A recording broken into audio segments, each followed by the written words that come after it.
kayansa na yaƙi ne to ku tattafawa da amin miƙewa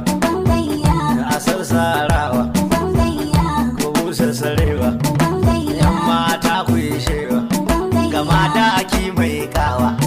Abdulrahman kurewa adansa nake ce kawa da bashi da gawa ya zama mutuncin dawa kabo shi bayanwa durkuso kasa aikin gwiwa kyauta ba ruwa muje hanawa da Abdulrahman na fadar sarki masu karo suka shankar gwanki dole take iya tashin naki to akan haka za mu yi tattaki dan maza suke kuzurin wallaki Kirkashi masu saurare ki gyara zama tsaf domin jin wannan waƙar har ƙarshe da Dauda Kahutu Rarara mai taken Ubangayya Cani. Sabuwar waƙar Rarara a halin yanzu da take motsawa a social media. Amma masu saurare kafin mu kawo muku wannan waƙa har ƙarshe za je mu so na kasance wannan shine fa kenan zuwan ku na farko cikin wata shan mai albarka da ku yi mana so suke da bin tare da nan mana alamar ƙararrawar sanarwa domin samun labarukan namu a kodayaushe da zaran mun ɗora tare da mana alamar kuma akan bidiyon namu da lakin da tabbas masu saurare ba maka hakan ne kaɗai ke ƙara mana ƙwarin gwiwar kawo muku sai har labarai da ma da zafafan labarai a kodayaushe cikin wata shan mai albarka mai taken wasiƙa. Dai Allah ya kyauta ana wata ga wata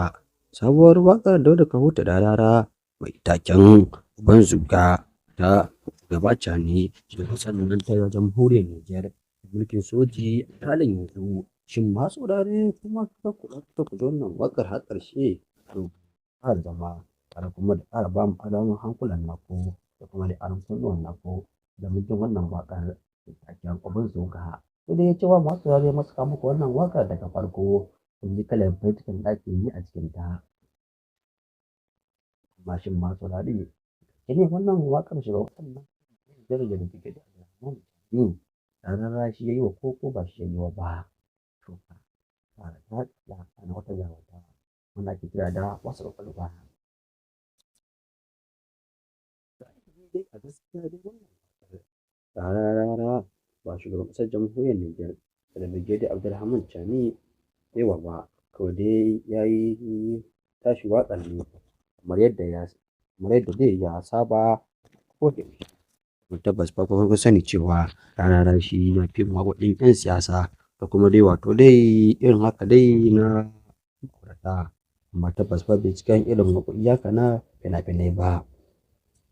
To dai shin masu saurare kuna goyon bayan cewa nan gaba kaɗan Rarara ya yi wa kunan namu Chani waƙa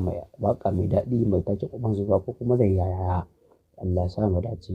Daga nan muka kawo ƙarshen shirin namu na yanzu sai mu tara ana antuma ana 'yan ƙasar Nijar Mali Burkina Faso da ma 'yan Najeriya masoya Baba Chani shin ya ku gani waƙa ya kamata Rarara ya waƙe wannan wurin namu ko kuma dai mu ma akwai namu mawaƙan da nan gaba kaɗan za su taso kuma a halin yanzu akwai su dai kawai dai su ne nan ba sa